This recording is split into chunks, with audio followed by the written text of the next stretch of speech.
All right, so here we are on our first blab of the mini-series for the powerful secrets to a unified marriage. I'm super excited.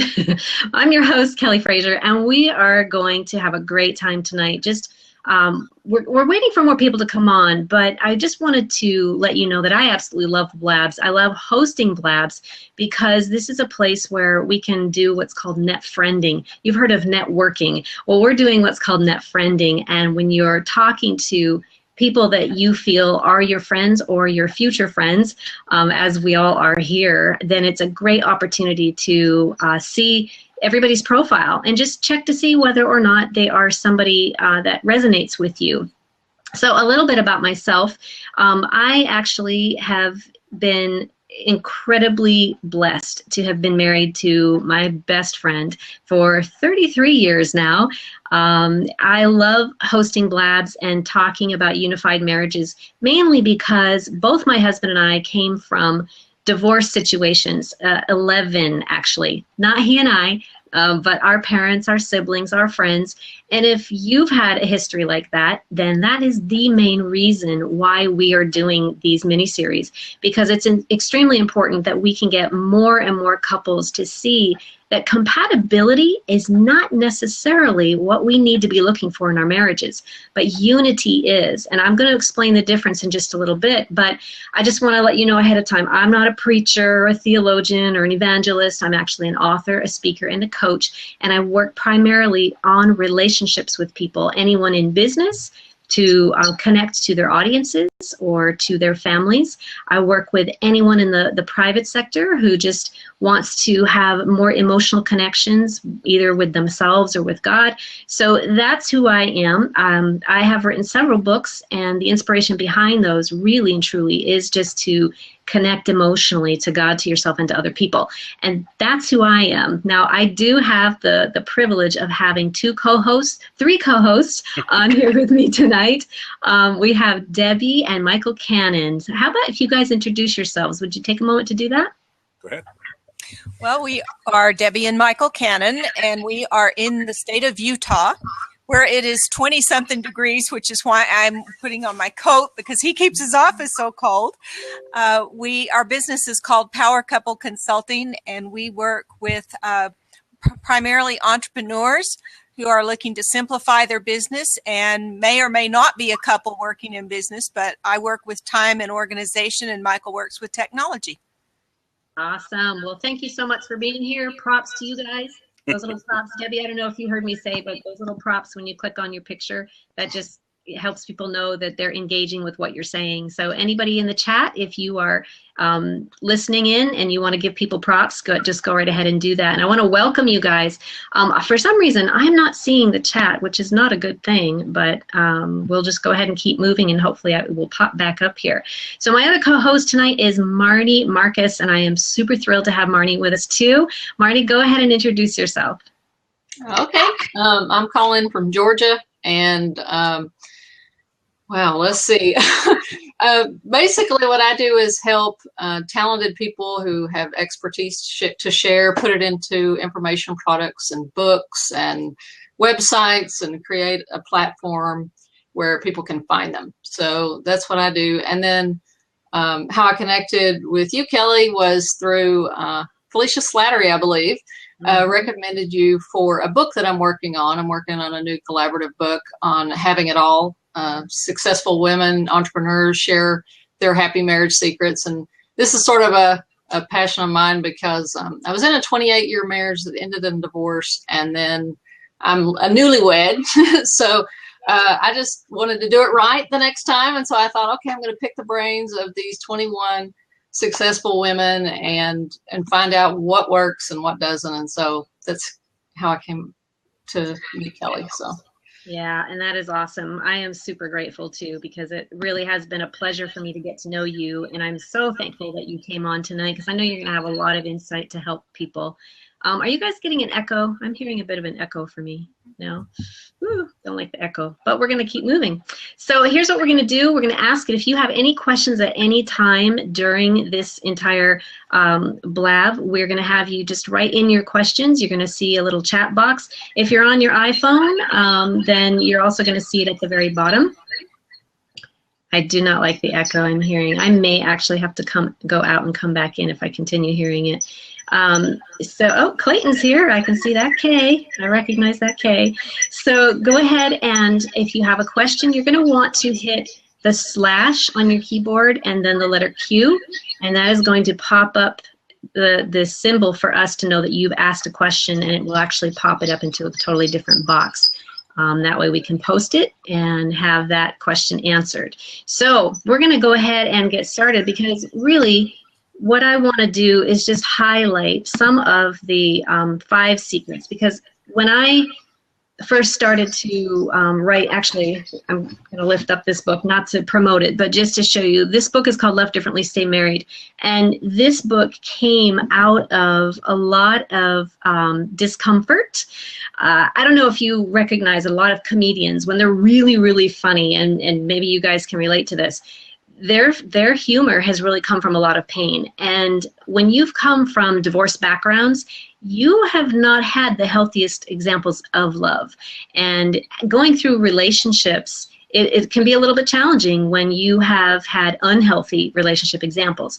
Now, that is not to pin any blame on parents or anybody that we've had in our lives. But it is to say that when you have unhealthy relationship examples growing up, chances of you knowing how to have healthy relationships in your marriage are slim. And I hate to break it to you, but it's the truth. It doesn't mean that you can't have healthy relationships. It just means you have to learn how to have healthy relationships. And that's what this mini-series is about. So just so you know, every single day this week, we're going to be doing another secret. So there's 5 secrets altogether that are written in that book. And every single night, we're going to share one more secret. Tonight, the secret that we're going to be talking about is gentleness. And I don't know why the echo just left, but I'm so grateful that it did, because it's really hard to concentrate when you have an echo of your voice. So tonight's gentleness topic really comes out of understanding a few myths. And I want to really touch base on a few myths. One myth is that when we get together as a couple, we believe that somebody else is going to make us happy. Did you guys, when you guys got married, did you think that your spouse was there to make you happy and that you were there to make him happy or her happy? No. Which is why we've survived 40 years. Yes, that's true. I didn't even ask you guys. You guys have been married for 40 years. That's and we knew each other for 7 or 8 years before we got married. The reason he says 7 or 8 is because he says 7 and I say 8. So yeah. I don't know how that works out quite. That's pretty funny. Marnie, what about you? Did you get married thinking that they were there, the other person was there to make you happy? I don't think I did. Okay. I don't really think so. Did you get married when you were older or when you were younger? I was 19. Okay. So I was really young. Yeah. Okay. Well, some people do believe, and that is a myth, that it's not true. We're not there to make each other happy. Excuse me, we are there to support each other and to really uplift each individual person. The echo is back. Okay, so guys, I'm not sure. What I think I might have you do just for a minute is to see if you can mute for just a minute. I've got to figure out where the echo is coming from, because it's so loud on my end. Okay, I don't hear it now. Okay, so let's just hang tight for just a second. Nope, it's still there. Are you both muted? Yeah? Okay, Marnie, go ahead and unmute, because it's not you. I still hear myself. Michael, you guys are muted too? I just muted. Okay. Try muting yourself. I know it sounds weird, but try it. Yeah. I'm going to, hang on one second. I can hear you. Yeah, you guys cannot hear the echo? I hear some scratchy sound. Okay, well, I'm going to go ahead and keep talking here, and hopefully I'll just try to ignore it. So myth number 2, believing that you can fix your partner. that is definitely a myth that people enter into marriage with. And typically it's the female thinking that she can fix the male. I mean, that is the truth. There's a lot more men who will say that they believe that their wife believes that she can fix them. So that is definitely a myth. We are not here to fix one another. Myth number 3 is that our spouse should know all of our needs without us saying one single thing. And that would make us mind readers, which we are not. So that is definitely not something that is true either. Myth number 4, that conflict means that there's a total lack of love, which is another total myth. And myth number 5, romance comes alive in a good marriage. Romance takes work. Would you guys agree that romance takes work in a marriage? Oh, yeah. Most definitely. Okay, so now that we understand that there are a few myths surrounding marriage, the one thing that I do want to come back to is that gentleness is one powerful tool that we can actually have, a powerful resource that we can actually have in our marriage. Because gentleness means that we have to have humility in order to be gentle. I was raised in a home that was very driven by force, a lot of really unhealthy situations, as I was saying earlier. And gentleness, in order for me to obtain gentleness, I had to first learn what it was. I had to learn that humility is something that comes from this place inside of me. For me, it was when I connected to God, that I was much more humble as an individual. And gentleness comes from that place of humility. So a lot of people might think, that, oh, Kelly, you have the patience of a saint, or, I mean, you're so sweet, you're so kind. And I've heard these things my whole entire life. But until you live with somebody in their 4 walls, you really don't know what a person is really like. And I might be tattling on myself right now, but I'm pretty sure that everybody can really see that there are sometimes 2 sides to everybody. We can be sweet and we can be gentle, but we can also have that side to us that uses a little more force than what we want to. Sometimes it's to get our own way. Sometimes it's to just tell somebody off, or however it is that we're feeling. If we let our emotions control us, that's exactly what's going to happen. And yeah, that happened a time or 2 in our marriage. And so what I was saying about that book is that book came out of a time in our marriage that was really, really challenging. But I was able to pull out these 5 secrets that we're going to be talking about all week long, Monday through Friday of this week at 8 p.m. Eastern Time. And tonight, talking about gentleness, I want to ask a few questions to the panel here that you see, my wonderful co-hosts, because what I've learned recently is that there is a chief surgeon that is out of the Cancer Treatment Center of America. His name is Dr. Stephen Stanford. And he was saying that unforgiveness is classified as in the medical books as an actual disease. And, that's pretty important to a person's treatment. But when a person has unforgiveness in their heart, gentleness is not typically something that's going to be there in their everyday conversation. In fact, usually what's in the heart comes out of the mouth. And so what you find is a little less gentle, a little more forceful. And I know some people can think of it in terms of, well, I have more masculine energy than what I do feminine energy. And when you have more masculine energy as a woman, then it might come out more forceful. And as a man, of course, if you have that type of energy, then it could come out and you could hurt your wife, not even realizing it. So there's a lot of different ways that we can look at this. But I actually want to ask you guys, tell me what your thoughts are on unforgiveness in terms of how unforgiveness can lead into the lack of gentleness in a marriage or in a relationship. So what do you guys think about that? My father was a psychologist, and one of the things that he always used to say is that men married women for who they are, and women married men for who they could be.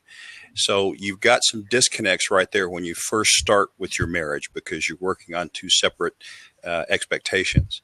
And I think that you have to understand that people are going to change over time. So they're not going to be the same person they were when you married. But at the same time, they may not grow into what you think they could be, or they may not do it as fast as you think they can.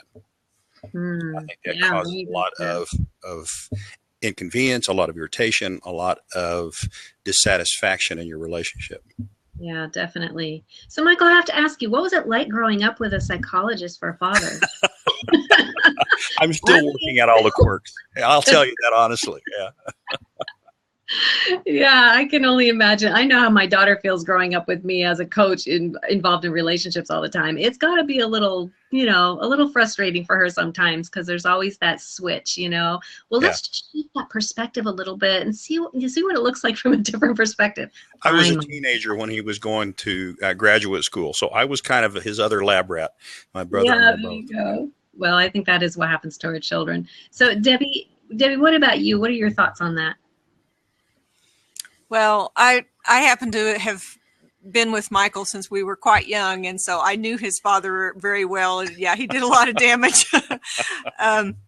But I think Michael tends to be very, very patient, and he probably has more of the feminine, patient, gentle energy than I do. And so I think my personality is kind of like, I think he's described it as a railroad train or something like that.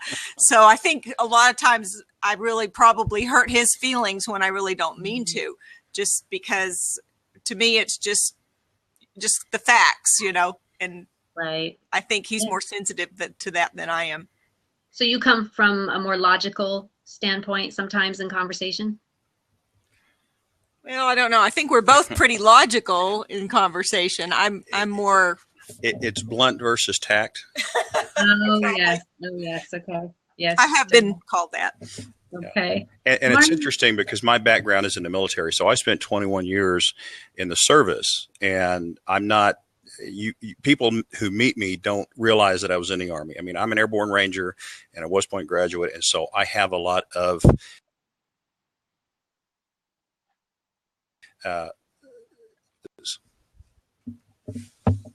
I'm not sure why, but we lost your sound.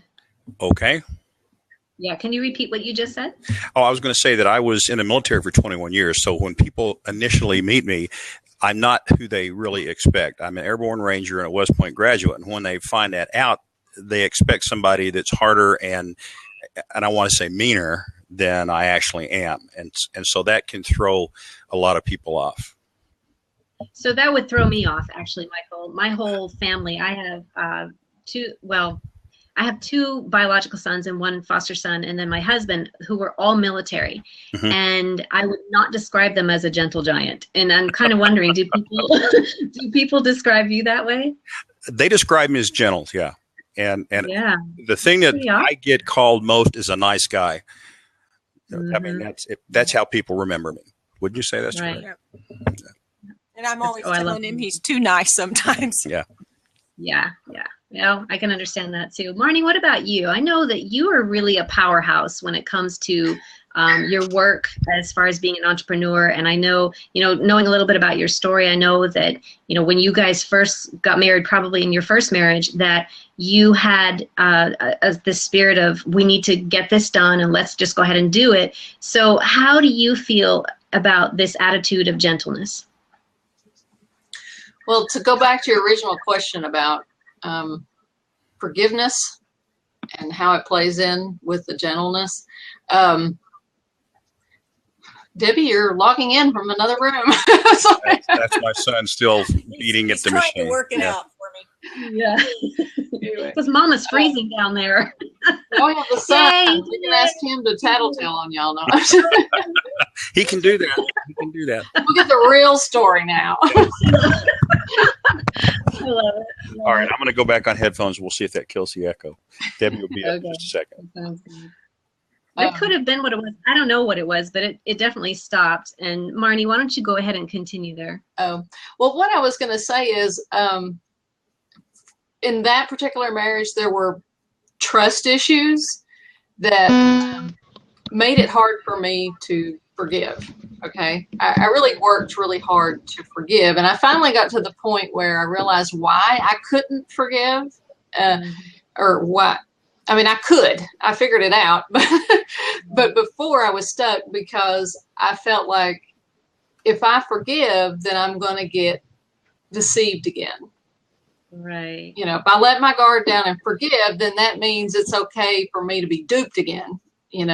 So once I really kind of worked on my discernment and trusting my instincts and my intuition so that I wouldn't be deceived again. And that helped me to forgive and let it go. But it really did impact gentleness. There wasn't a lot of gentleness in my way I treated him because I was always on guard, Sure.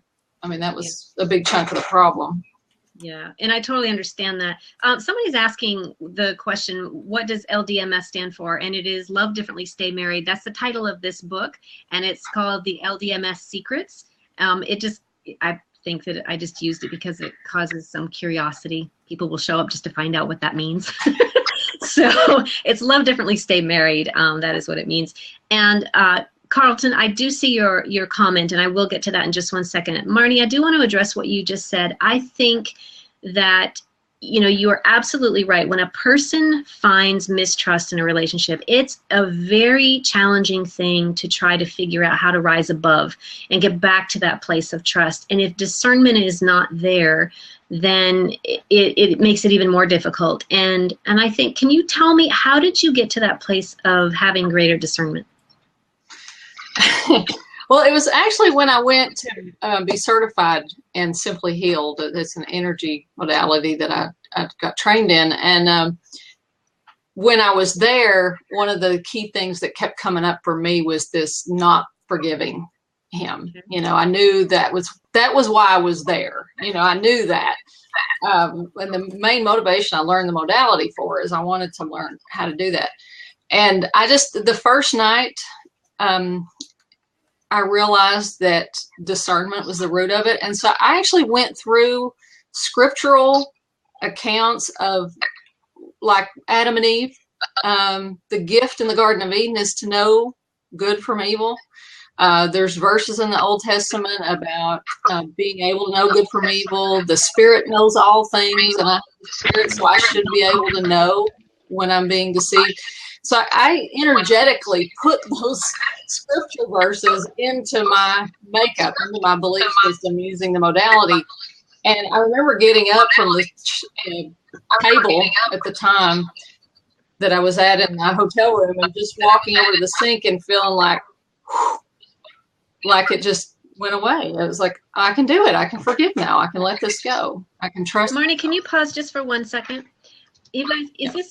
I'm sorry, just for 1 second. Is it my computer? Is it my computer that's having issues, or is it? Who knows? Is it Marnie's? Can you hear me now? I can hear you Okay. fine. Okay. So it was my computer then that was messing up just then? I think so, because everybody was all staticky. Okay. So I definitely am having some technical issues tonight with our internet, and I'm not sure why either. But Marnie, I apologize for where I interrupted you. So please go ahead.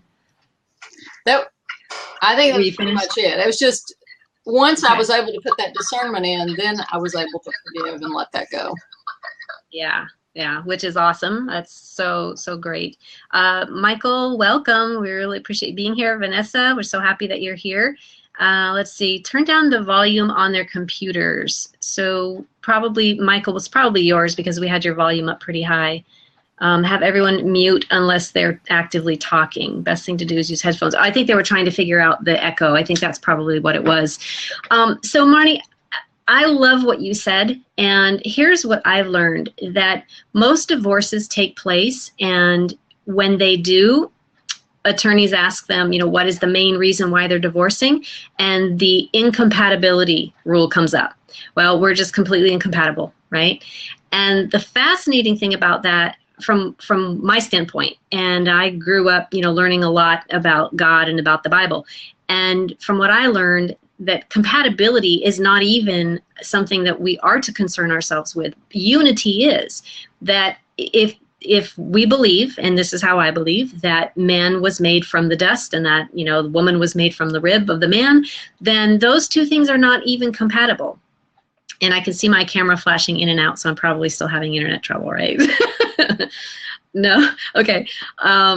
So I think it's a very powerful understanding to know that we don't have to be compatible, but we can find unity in the areas that are the most important to us as a couple. And those areas are different for everybody.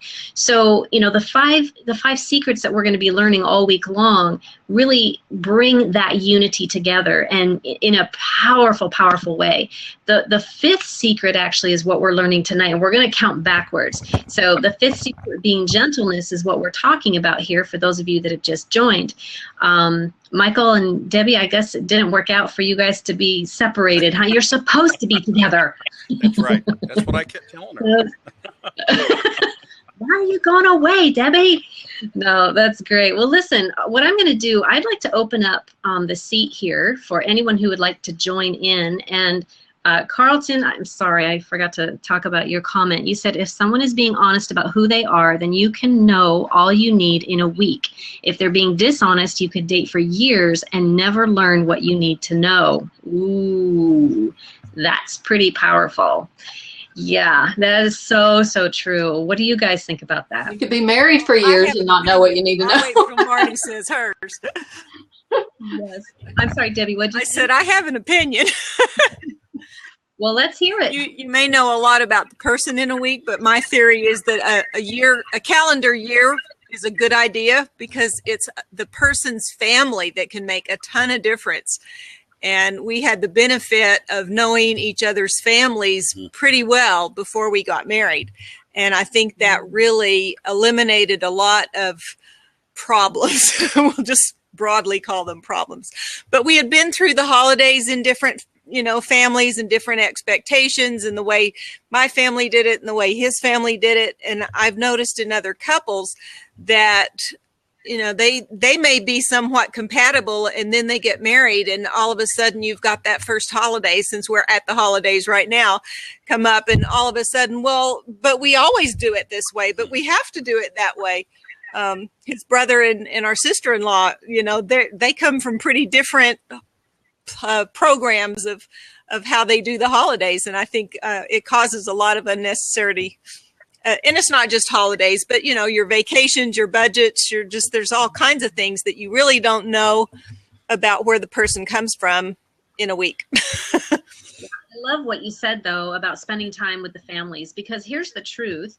When you see someone and how they engage in their family, you're pretty much going to know how they're going to engage with you. And I know that's not always the case, because people can really put on airs when they're around other people. So I think that having time to spend, and a lot of time to spend, on being together with each other's families before you're married is a tremendous benefit to getting married, and you really do know a lot more about that individual. Marnie, did you have that that foresight or the opportunity to spend time with your husband's family? I spent a little bit of time with them before we were married. Yeah. I mean, not a great amount of time. I met them over a course of a few days, that kind of thing, after we were engaged. I loved his parents. I love his parents, so they're wonderful people. I think that was the hardest thing, was telling his mother that I was asking him for the divorce. I mean, I cried. I was like, I did not want to hurt her, So they're good people.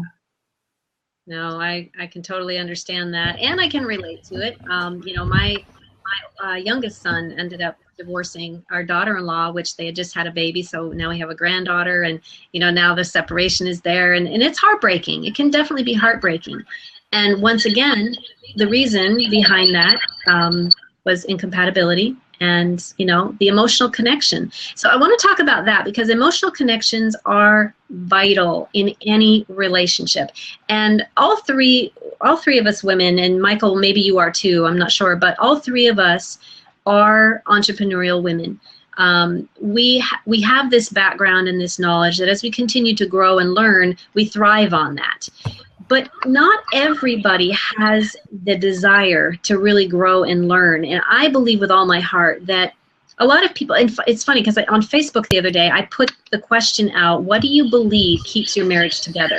And most everybody, and I had like 40 some odd responses from 3 different Facebook pages that all said God and religion, or their relationship with God.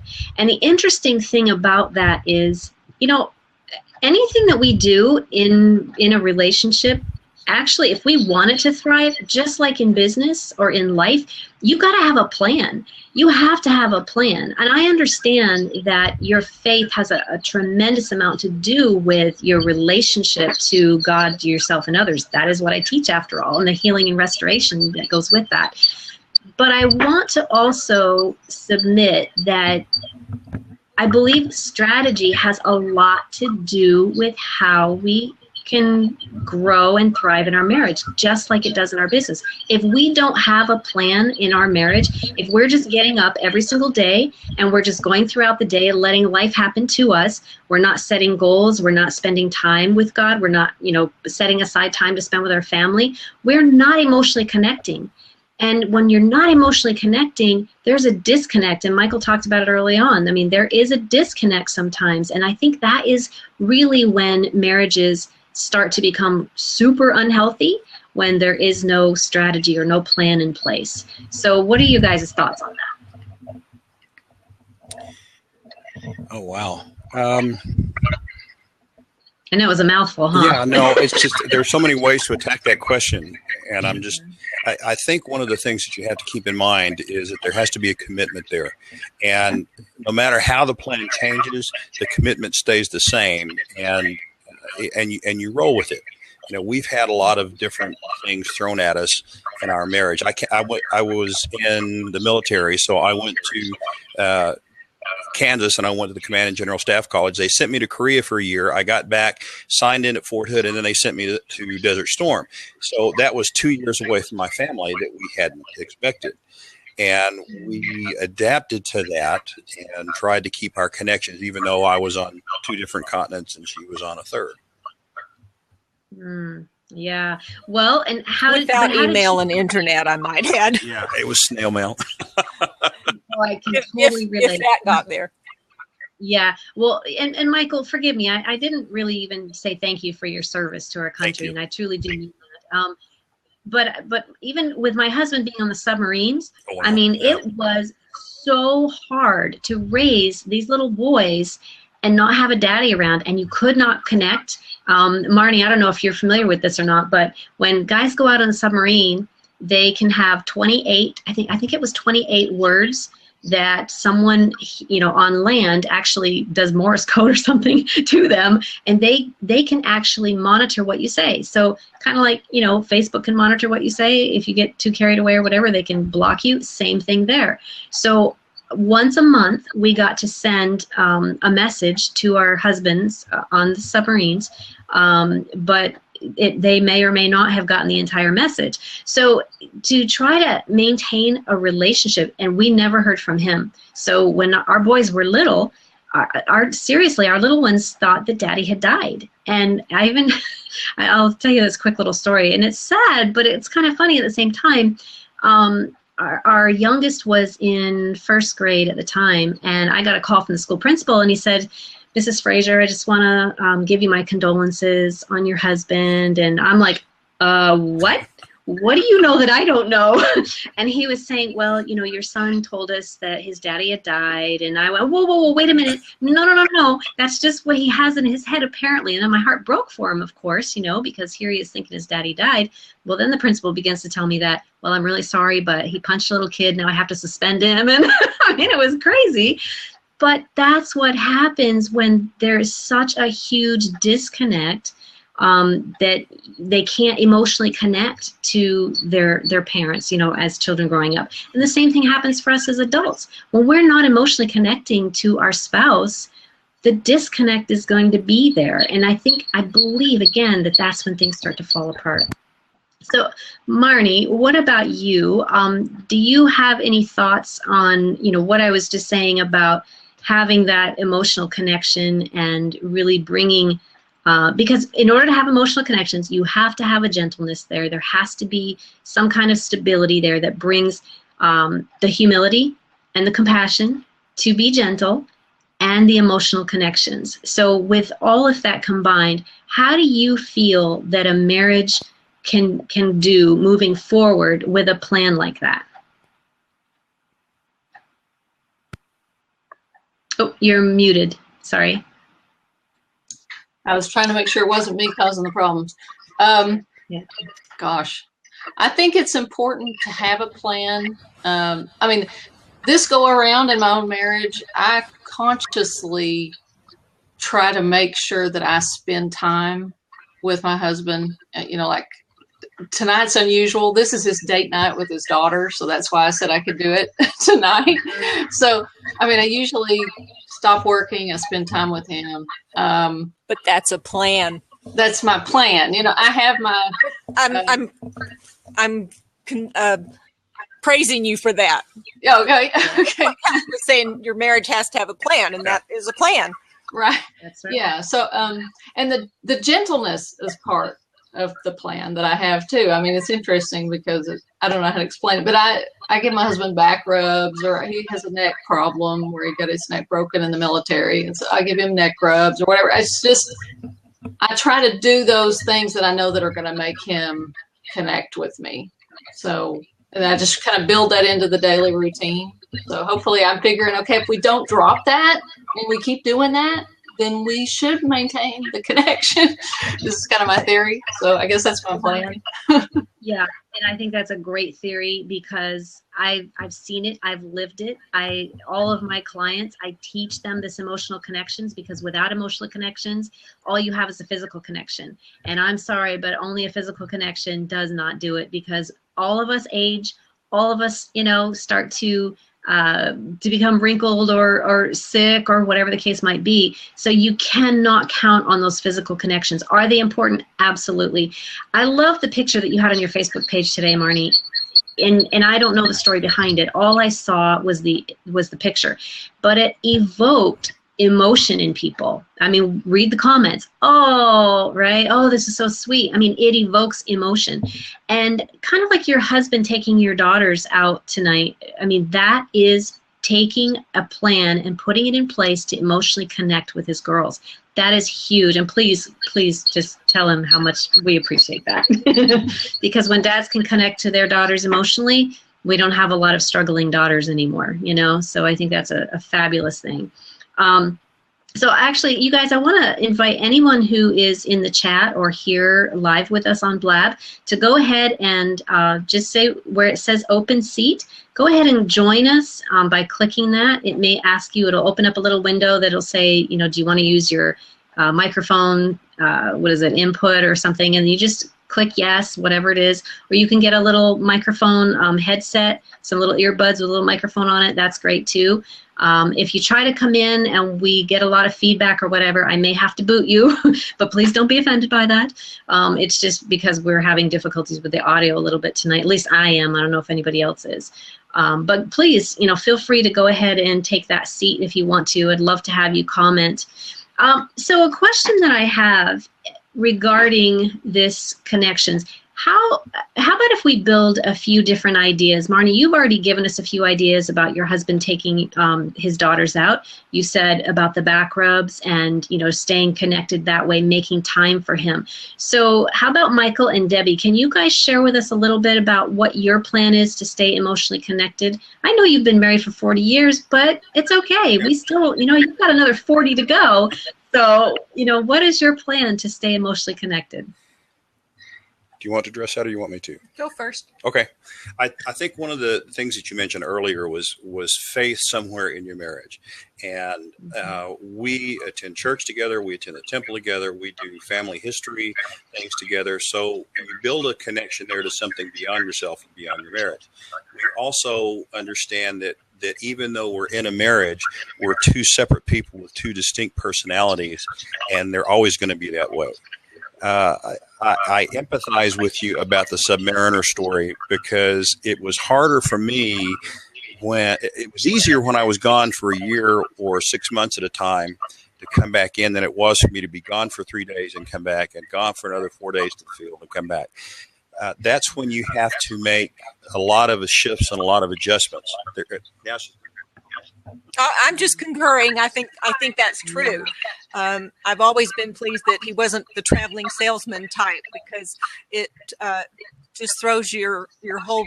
I talk a lot about rhythm rather than balance, but it throws the whole rhythm of your family out.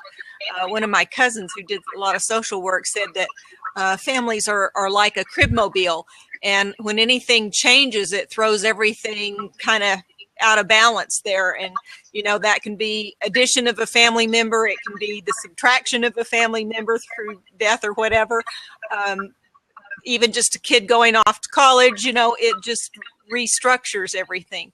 So I think that's true. And to the point that Michael said about we're very different people, I think although we're talking about being in unity and together, I think that one thing that's been important for me to realize that Michael is much more introverted than I am, and he has to have his downtime.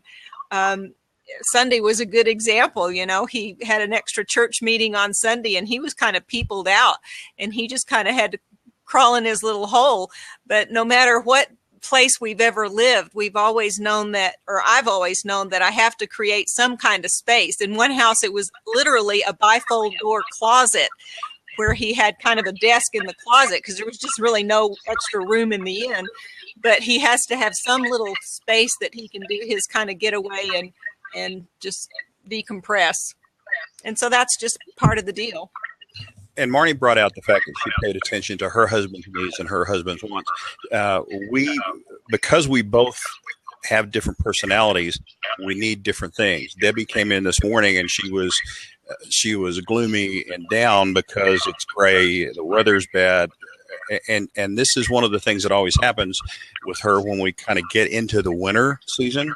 And if I don't understand that, then I think it's just, and sorry, I'm the only guy here, so I'll say sometimes we'll think it's hormonal, and we won't understand it, when in reality it's something beyond just her, the fact that she's a woman. There's something cultural and social, and she's just not getting enough sun. So we have to make sure that on days there's sun, we shove her out so she can go out and be out and about and come back and have gotten that sun. And then we get along better, then we can work together better. But, you can't fight a lot of these things. You just have to work around them and cope with them. Yeah, that's exactly right. I love that you guys have really learned each other's personalities and where one thrives and when the other doesn't. I think that's fabulous. My husband and I, he actually, the first time he ever looked at me and said, "We're so different." He used it like a cuss word. And I couldn't help but laugh. And I'm like, but honey, that's a good thing, not a bad thing, Or actually, I don't even like to use terms of good or bad. I just like to say healthy or unhealthy. I think it's a very healthy thing when you are two completely different personalities, because you can truly allow the other person to shine and be that support person for them. And I love having differences in our relationships. I think it's vital that we're different. Marnie, do you agree, or do you find that it's better if you have a lot more things in common?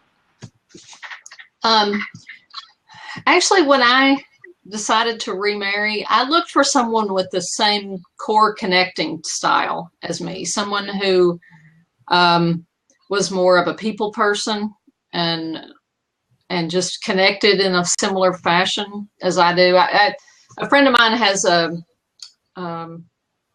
it's called STEP is what it is, but it's a connecting style tool, and there's 4 basic ones, and you have a primary and a secondary. So I looked for someone who was the same as me on the connecting style, but in a lot of ways, Chris is polar opposite from me. I'm really, he's like Mr. War, and I'm like Miss Peace, or something. So it's, in a lot of ways, we're completely opposite, but at least we connect, and he can realize I'm upset before I do. He can say, "No, what? Something's off. What is it?" And then I'm like, "Oh, okay, yeah."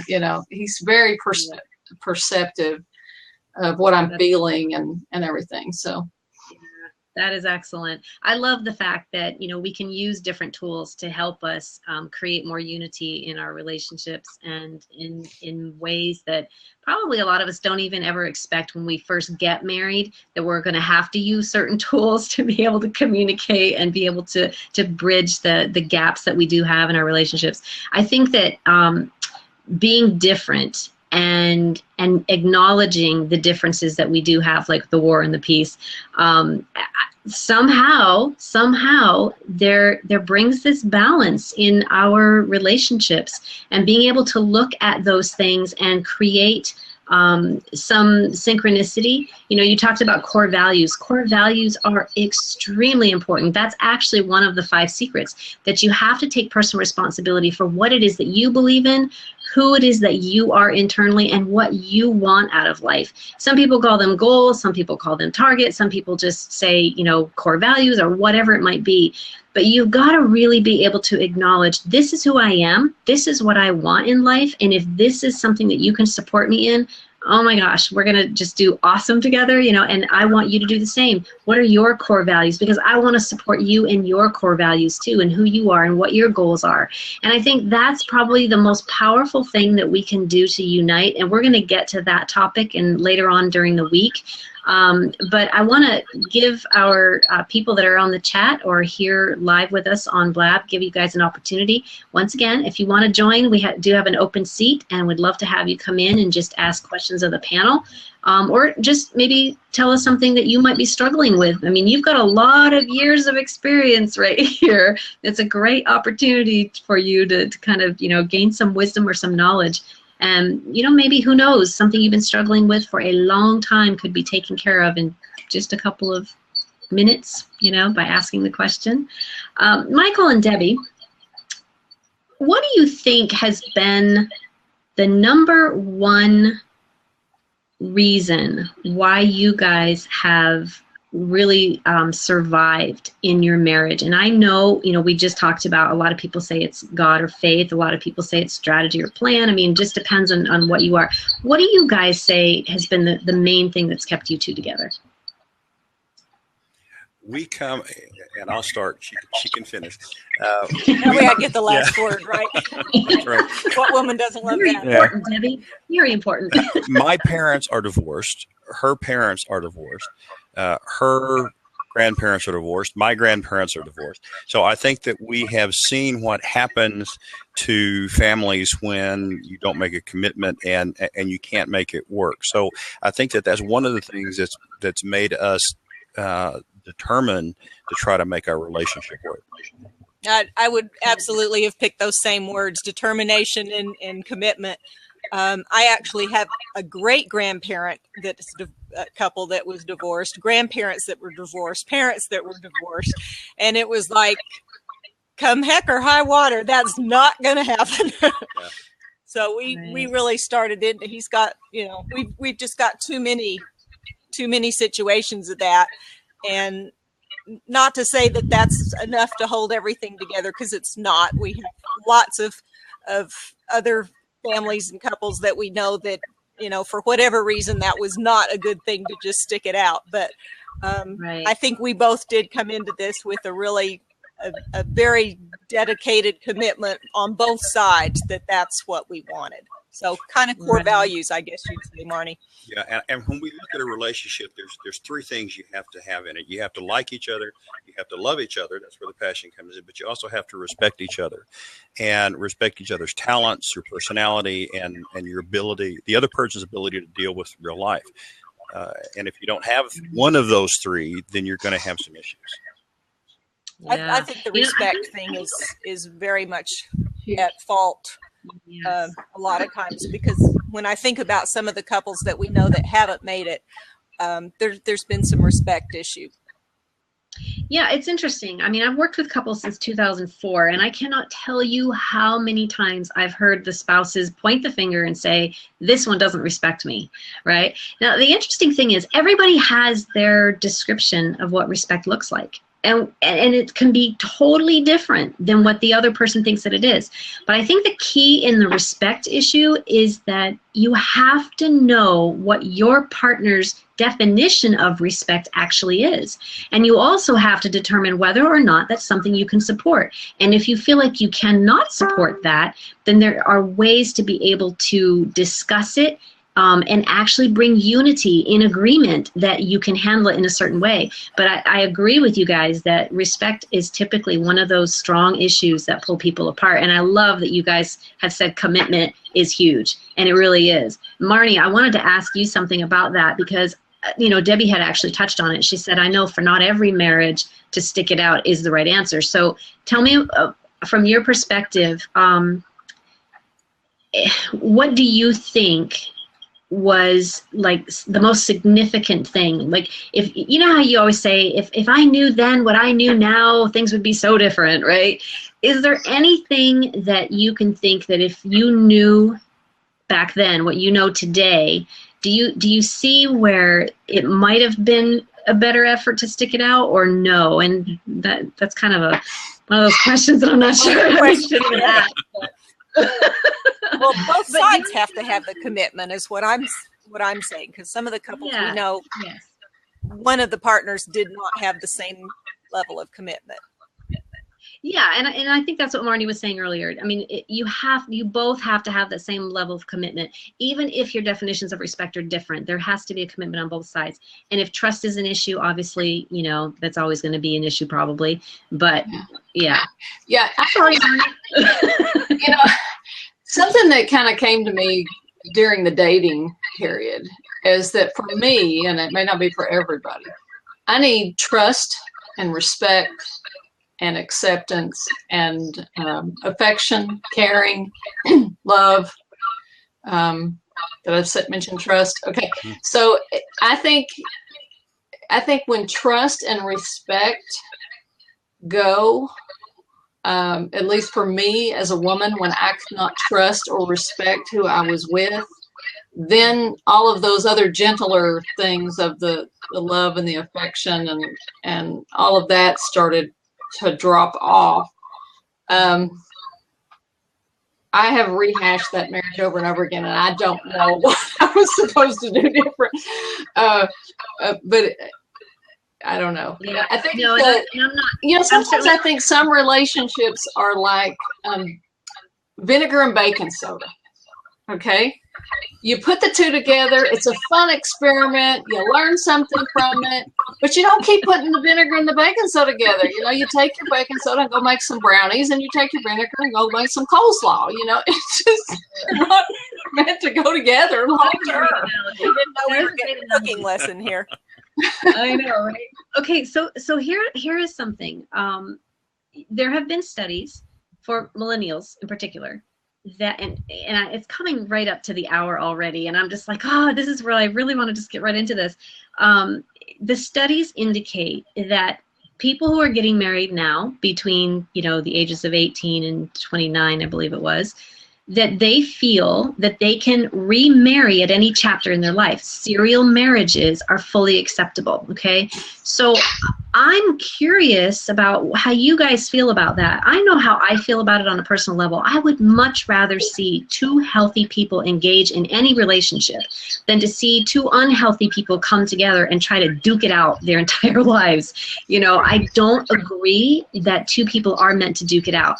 But I take a look at my husband and myself. I know our relationship was like this, a good portion of it, because we were having to duke it out, because of having the unhealthy examples that we grew up with, and that we tried to learn different things. I mean, reading different books, tons and tons of books I read. He's not a reader, right? So he may have gone to church and he may have learned some things from our pastor or whatever. But if you're both either you're both trying to learn and grow together, or you're not. One person is learning and the other person is staying below. So what would you guys say to the millennials right now who are entering these years of marriage thinking that it's perfectly acceptable? If this marriage doesn't work out, I'm gone, I'll just marry somebody else. What do you think about that? Well, I will say statistically, I don't think it does work well. I don't know that there's anything that I can tell them that's going to change their mind. I think the only thing that's going to change their mind is the experience. And when they're working on their third or fourth marriage and they discover that it doesn't work, then they're going to start looking for why other marriages have worked. My great-grandfather was married to his wife, forever. And I know why that was. They were two different people, but they loved each other and they stayed together. There are a lot of millennials. We listened to Richard and Linda Iyer last night at a local fireside, and they were talking about how millennials are looking for compatibility, and then if they think they're compatible, then they go to the commitment stage. Whereas it's really the opposite way. You make the commitment, then you find out if you're compatible, and go from there. And I don't think a lot of millennials understand that yet. We have one that wants to talk. Yes, we do, and I'm really glad that he actually came in. So go ahead, Travis. Hi guys. I'm not married. Okay. So tell us a little bit about yourself and as far as why you joined this group. I don't know. I don't really know what LDSM is. Powerful Secrets to Marriage. I mean, I'm in a relationship with a girlfriend. Okay. It's not legally binding or anything, but it's still a relationship. I don't know. All Just right. trying to see what your insights into marriage are. Well, excellent. Actually, I'm really glad that you joined. And I don't know if you, could you do me a favor? Could you move your laptop? Because I can only see like from your nose down, just because on the screen your caption is above there. There you go. So really what we're talking about, LDSM rather, is Love Differently, Stay Married. And we're talking about the 5 secrets that actually came from that book. And they are principles of having a great marriage, a marriage that creates unity. And each one of us, we're just describing what it was that we felt keeps a unified marriage together. And just before you popped in, we were talking about how people who are getting married today, who are in the younger generations, they feel that serial marriages are okay. So my question, I guess, would be to you, how do you feel about that? I don't think anyone goes into a marriage thinking that they're going to become divorced, right? I don't think like that wouldn't be what I want to do. If I want to get married, it's because I want to make a lifelong commitment. But it's kind of like we all know murder is wrong. We all know divorce might be bad, but that doesn't mean that down the line we can't find a way for it to be rational, right? Like you can find a way to rationalize murder if you want to defend yourself, right? So, Right. I don't really think it. I think we should keep it on the table, basically, right? If you end up needing to resort to divorce, and you're both going to be happier as a result, then that's your decision. You're 2 consenting adults. You can agree to dissolve a contract.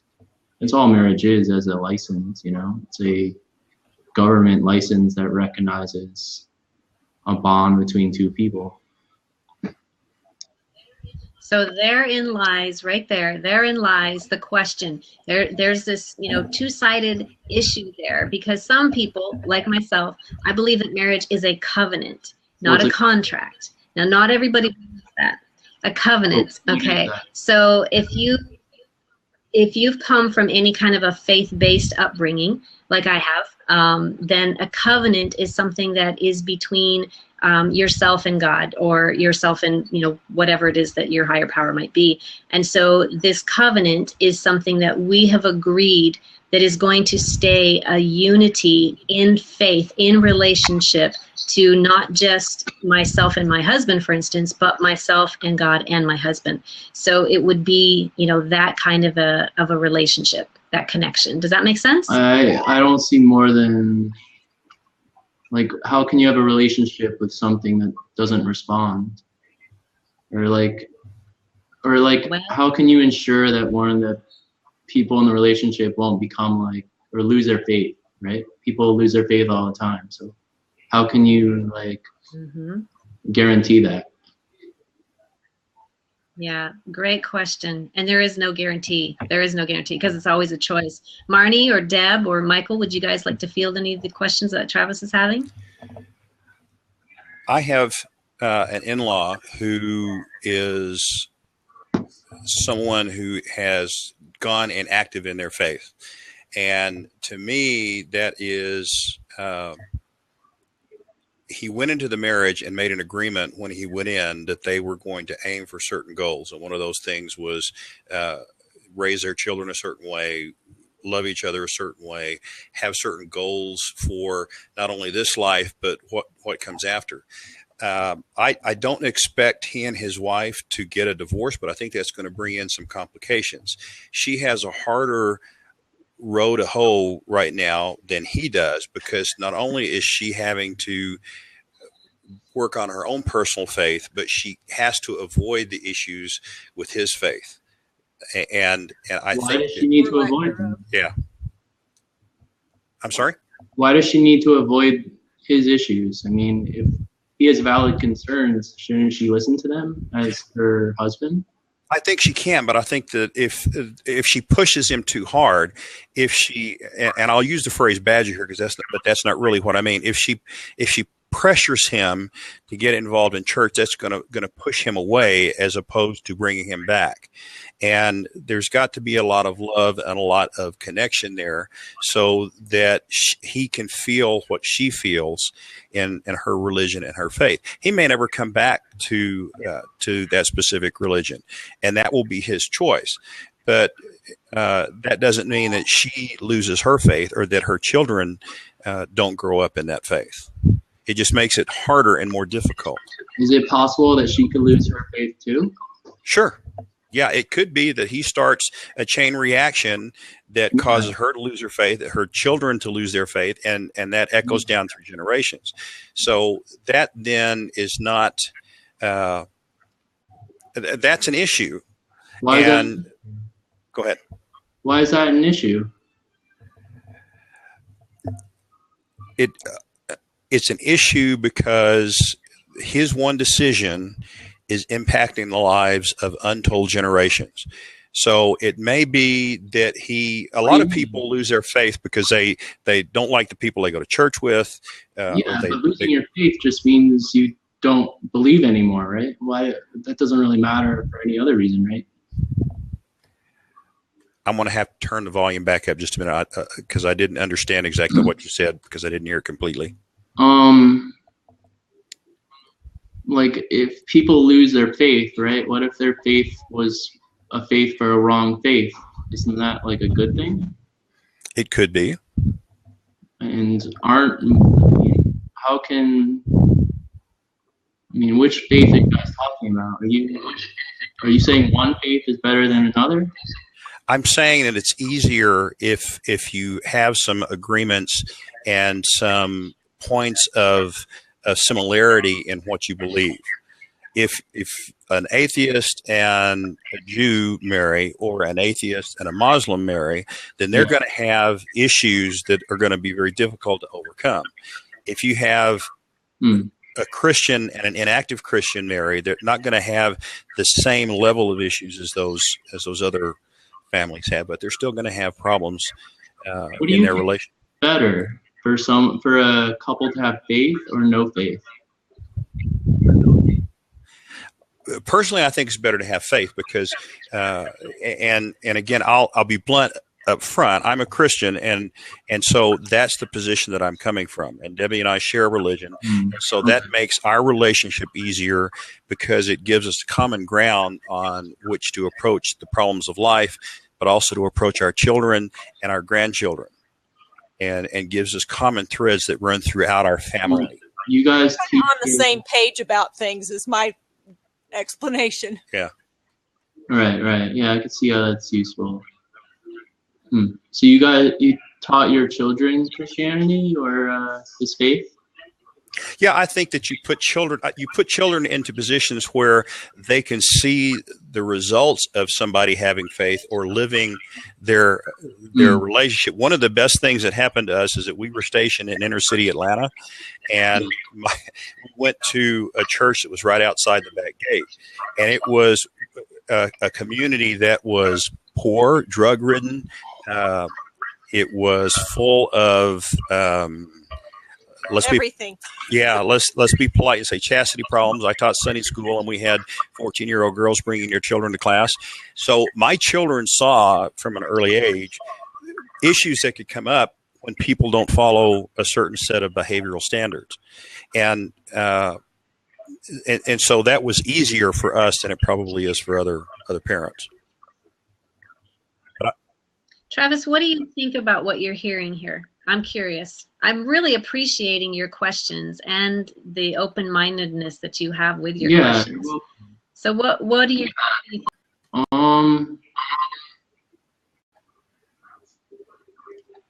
I don't really see why we want to spread faith to our children.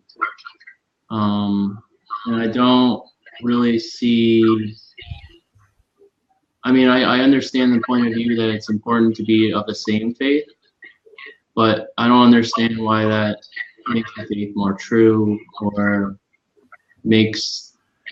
teaching a particular faith to your children puts them on a better path. I haven't seen any statistics that show that. I mean, I guess you can say that if you're good people and you teach your kids to be good, then won't they just know to be good? I mean, you don't necessarily need to tie it into a supernatural power. Plus, I mean, like, you guys are both rational, logical adults. I mean, when you get through life, you can talk about problems. You don't need to pretend necessarily that one faith is more true than others and believe it wholeheartedly. Well, okay. So, I appreciate that perspective. I think what we're saying is that when you have unity, you come into an agreement with core values in your relationship. And I don't know if you caught that early on. I think you probably joined a little bit later. But yeah, so if you have core values, pardon? What kind of core values? Well, core values are things that you can agree on, things that are very important to you, things like as in finances or religions or spirituality or, sexual relations or whatever it is that's important to you. If you have those core values, I mean, I'm the same as Michael and Deb. My husband and I, have that same core value as far as spirituality goes. And I believe Marnie and her husband do too. So to us, those are very, very important core values to have families that are raised with faith. But it is something that our children have choices just like you do, just like we do. Everybody has their own choices. But Travis, I hate to do it. We have run over time. I have totally appreciated you coming in, though, and asking your questions, because these are the things that make people think and make people really have to understand why we believe what we do. So good on you. Thank you very much for coming in and joining us. Yeah. All right. Have a great night. Thank you. All right. So, guys, I really appreciated it. Michael, thank you so much for talking with Travis and, really sharing your heart and being very open that way. That's why you ladies were on here tonight, too, because I knew that you guys would be open and honest. So it's just great to have people who can come on here and really talk about marriage and ask questions that are important, like Travis was doing. So thank you so much for joining me. And for everybody who's listening, we are going to be doing these every single night this week and starting at 8 p.m. Eastern time. Marnie, before we go, could you please let everybody know what it is that you've got coming up in February? Oh, you're muted.